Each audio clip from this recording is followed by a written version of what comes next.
नमस्कार, बहुत बहुत स्वागत है आप सभी का। शाम के 7 बजने वाले हैं और वक्त हो चला है सबका हिसाब होगा। मैं हूं आशीष पांडे। बंगाल की धरती एक बार फिर लहू से लाल है। चुनावी नतीजे आए अभी कुछ ही दिन बीते हैं, लेकिन लोकतंत्र के उत्सव की जगह अब प्रतिशोध की आग ने ले ली है। आरोप है कि चुन चुनकर उन लोगों को निशाना बनाया जा रहा है जिन्होंने खास विचारधारा या बीजेपी को वोट दिया।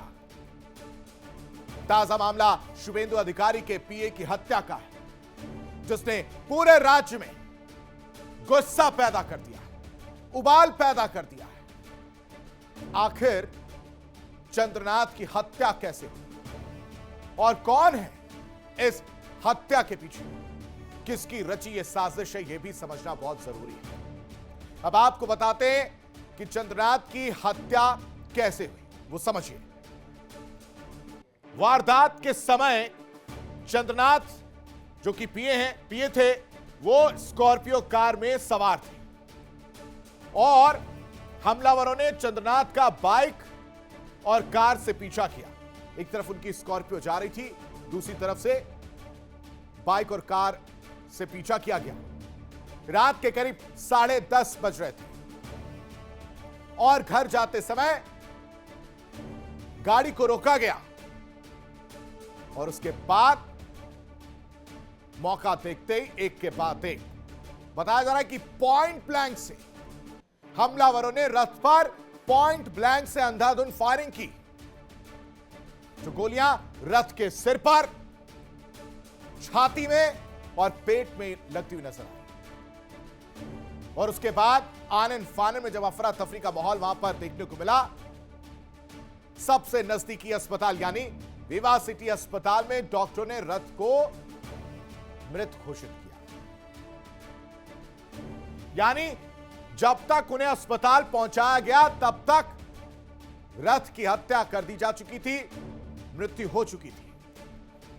अब आपको शुभेंदु अधिकारी के पीए की हत्या कैसे हुई, हमारी टीम द्वारा एक एआई जनरेटेड वीडियो जो है वो तैयार किया गया है। वो तस्वीरें भी आपको दिखाते हैं। ये एआई जनरेटेड वीडियो है। शुभेंदु अधिकारी के पीए ड्राइवर के बगल वाली सीट पर जो है वो बैठे हुए नजर आ रहे हैं। ये जो एआई जनरेटेड वीडियो देख रहे हैं और ड्राइवर के बगल वाली सीट पर बैठे, तभी कार और बाइक से जो बदमाश है उनका पीछा करते हैं और उसके बाद से मौका देखते एक के बाद एक। ये जो बाइक दिख रही है ये हालांकि एआई जनरेटेड वीडियो है और किस तरह से पीछा किया जाता है और उसके बाद मौका पाते ही एक के बाद एक हमला किया जाता है। बाइक पर बैठे बदमाशों द्वारा बंदूक दिखाकर रोकने के लिए कहा जाता है, लेकिन ड्राइवर, उसे अंदाजा हो जाता है कि कुछ गड़बड़ होने वाली है और वो तेजी से गाड़ी को भगाता हुआ नजर आता है, जो आप इस वक्त तस्वीर में देख रहे हैं। इसके बाद कार और बाइक सवार बदमाश लगातार गोलियां चलाने लगते हैं और इसी में शुभेंदु अधिकारी के पीए को गोली लग जाती है और वो मूर्छित हो जाते हैं, सुध-बुध खो देते हैं। आसपास जो लोग मौजूद होते हैं वो जब तक कुछ समझ पाते तब तक बहुत देर हो चुकी थी। बाइक सवार बदमाश मौका देखते ही फरार हो जाते हैं। ये हमारी टीम द्वारा एआई जनरेटेड एक वीडियो है ताकि इस पूरी वारदात को कैसे अंजाम दिया गया वो आपको आसानी से समझा सके। अब सवाल है, क्या बंगाल में हिंदुओं को वोट देने की सजा दी जा रही है? वोट देना गुनाह हो गया है? 4 मई के बाद से अगर बात की जाए दर्शकों, तो 4 मई के बाद से बीते 3 दिनों में हत्याओं और हिंसा का जो तांडव शुरू हुआ, उसने ममता दीदी के रक्त चरित पॉलिटिक्स को फिर से कटघरे में खड़ा कर दिया। रिजल्ट के बाद हिंदुओं का टारगेट किलिंग जो है देखने को मिला है, वो भी आपको बताते हैं। कब और कैसे किया गया वो भी समझिए। 6 मई 2026 की अगर बात की जाए, मध्यग्राम उत्तर 24 परगना बीजेपी विधायक शुभेंदु अधिकारी के लीडर ऑफ अपोजिशन की अगर बात करें, शुभेंदु अधिकारी के जो पीए हैं चंद्रनाथ रथ, गोली मारकर उनकी हत्या की गई। 5 मई यानी जब रिजल्ट आया उसके बाद तारीख जो 5 मई 2026 की थी, उसमें उदय नारायणपुर की अगर हम बात करें हावड़ा में, तो बीजेपी कार्यकर्ता जादव वार की कथित तौर पर पीट कर हत्या कर दी गई। और उसी दिन ही 5 मई 2026 को कोलकाता की अगर हम बात करें तो वहां पर भी बीजेपी कार्यकर्ता मधु मंडल की पीट कर हत्या कर दी गई। उसी दिन बसीरहाट में उत्तर 24 परगना की अगर बात की जाए तो रोहित रॉय की गोली मारकर हत्या कर दी गई। यानी जब जब पश्चिम बंगाल में इलेक्शन की डेट से लेकर रिजल्ट आने तक और रिजल्ट के बाद की कहानी भी इसी तरह की देखने को मिली है। ममता दीदी को बंगाल में करारी हार मिली है दर्शकों, लेकिन यह हार पच नहीं पा रही। जनता जनादेश ने सिरे से नकारती हुई नजर आई जनता जनादेश को, लेकिन फिर भी इस्तीफा देने के लिए वो तैयार नहीं है। कह रही कि हम इस्तीफा नहीं देंगे। ममता दीदी की तरह बंगाल के तथाकथित गुंडे भी तांडव मचा रहे हैं। हिंदुओं को टारगेट किया जा रहा है, पलायन के लिए मजबूर किया जा रहा है, और इस वजह से बंगाल में हिंसा के जो एपिक सेंटर बने हुए हैं वो भी समझना जरूरी है। बताते हैं कि बंगाल में हिंसा के सेंटर कहां हैं, ये भी हम आपके लिए रिसर्च कर लेकर आए। समझिए, संदेश खाली में क्या हुआ था ये किसी से छुपा नहीं। नदिया, कोलकाता, कूच बिहार, जलपाईगुड़ी, अलीपुरद्वार, बीरभूम, आसनसोल, डायमंड हार्बर,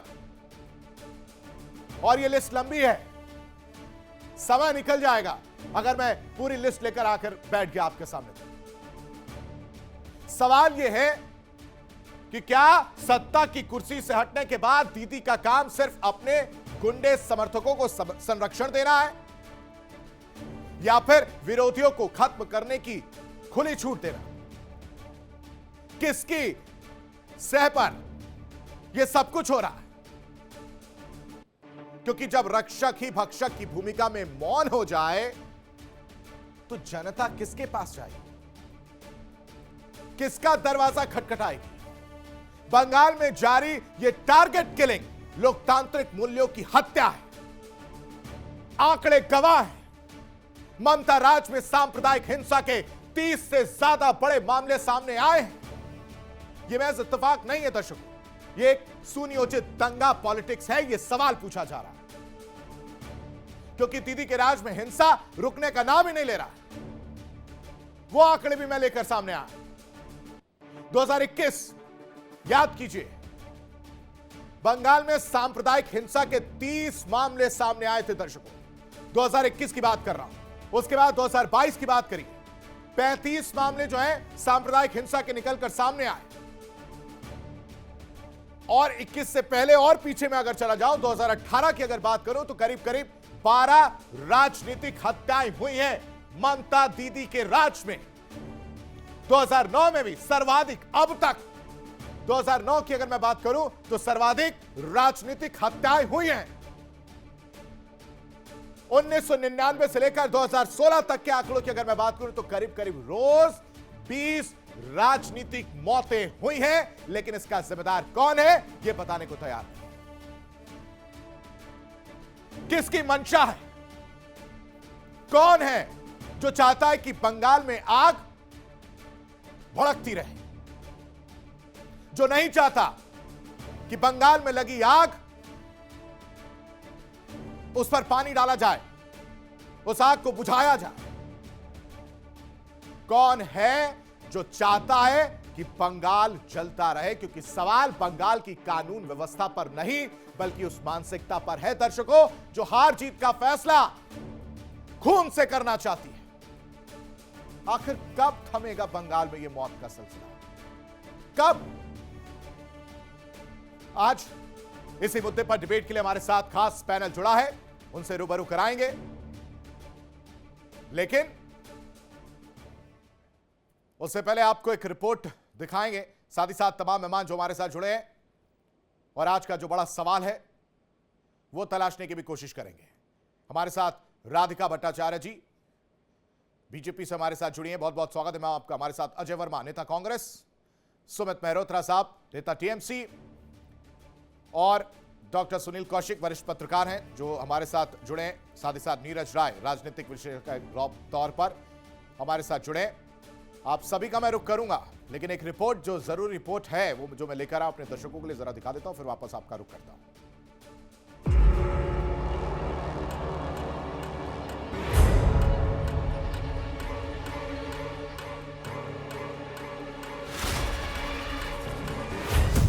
दीदी की दंगा पॉलिटिक्स, हिंदुओं को मारने की ट्रिक्स।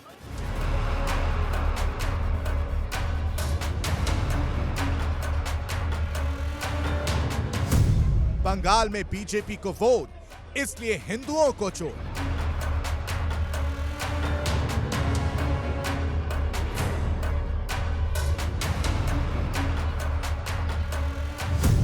रिजल्ट के बाद टारगेट किलिंग, हिंसा का कौन किंग?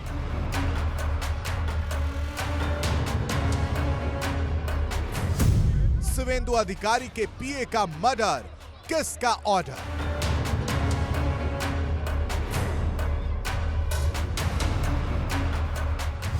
दीदी का इस्तीफे से इनकार, क्या करवा रही है नरसंहार?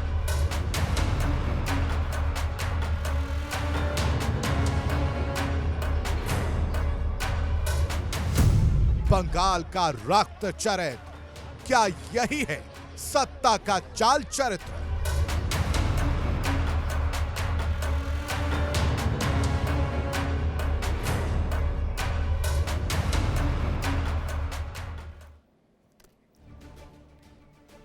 और सीधा रुख करूंगा मैं राधिका भट्टाचार्य जी आपका।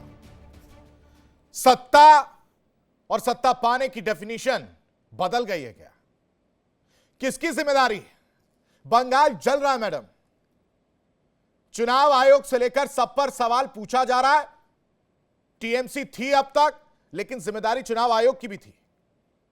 पीए को मार दिया गया, मतलब हार नहीं पच रही है। और किस बिना पर यह कहा जा रहा है कि टीएमसी की इसमें इन्वॉल्वमेंट है? मेरी आवाज आ रही है जी? जी बिल्कुल। ये जो पश्चिम बंगाल में जो राजनीतिक हिंसा का ये जो सिलसिला रुकने का नाम ही नहीं ले रहा है। 2021 के चुनाव के बाद जिस प्रकार बंगाल ने खून या आगजनी या धमकी या बदले की जो राजनीति और निशानाबद्ध जो हमलों का जो दौर देखा था, उसकी तो यादें आज भी ताजा है। भारतीय जनता पार्टी के तो अनेक कार्यकर्ताओं की हत्या, घरों पर हमले, कहे महिलाओं के साथ दुर्व्यवहार कहे, और लोगों को गांव छोड़कर भागने पर मजबूर होना, ये सारी घटनाएं देश ने देख ली है। और आज फिर वही प्रश्न बंगाल के सामने मैं कब तक देखूंगा? मेरे देश की जनता, मेरे पश्चिम बंगाल के लोग ये कब तक देखेंगे?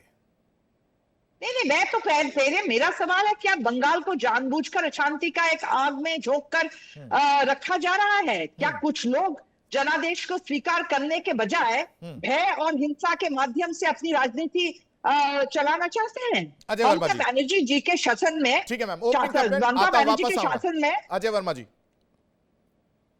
जानबूझकर आशीष पांडे जी, आप अच्छे युवा और ओजस्वी पत्रकार हैं और अच्छे एंकर, भविष्य में आपको शुभकामनाएं। आपका जो अंदाज है वो अच्छा निखर रहा है और मुझे लगता है कि आप जो है अपनी डिग्री छुपाकर, डिग्री ना बताकर, डिग्री दिखा के आपने एंकरिंग करके और डिग्री लेके आए, बिना डिग्री वाले तो हैं। तो मैं 2-3 चीजें आपसे विनम्रता से पूछूंगा। आप चूंकि आपने सवाल बहुत कड़े पूछे तो मैं जवाब भी चाहूंगा कि इसी अंदाज में आप दें। जब चुनाव होता है तो चुनाव आयोग जिम्मेदारी, जब प्रशासन होती है, प्रशासन आता है, शासन आता है, तो चुनाव आयोग की जिम्मेदारी हो जाती है। ना मुख्यमंत्री होता है, ना कोई होता है। तो आपने पूछा बीजेपी के, तो अब तो इनकी सरकार आ गई है, चुनाव आयुक्त कौन है पूरा देश को पता है, उनसे पूछा कि हत्या की जिम्मेदारी उनकी, तो क्या चुनाव आयुक्त इस्तीफा देंगे और इसकी जिम्मेदारी ली उन्होंने या नहीं ली? नंबर 1। नंबर 2, शुभेंदु अधिकारी बड़े पुराने नेता हैं, वरिष्ठ नेता हैं, यंग नेता हैं, मैं भी पर्सनल उन्हें जानता हूं। 2013 में ममता दीदी की सरकार में वो मिनिस्टर, 2000 आखिर ये संयोग है या प्रयोग, 2013 में इनके एक पीए की मर्डर हुआ था, उसकी जांच आज तक क्यों नहीं हुई? शुभेंदु अधिकारी तो उस वक्त भी मंत्री थे, पता नहीं छुपी या क्या हुई। उसके बाद 2018 में फिर इनके एक दूसरे पीए की या सुरक्षा कर्मी की हत्या हुई, उसकी भी सरकार ममता दीदी की। बात सरकार की नहीं है, बात हत्या की है, बात चरित्र की है, बात मर्डर की है, बात लूट की है, बलात्कार की है, बात देश की है। तो तब भी वो चीज कहाँ है, वो क्यों नहीं खुल पाई?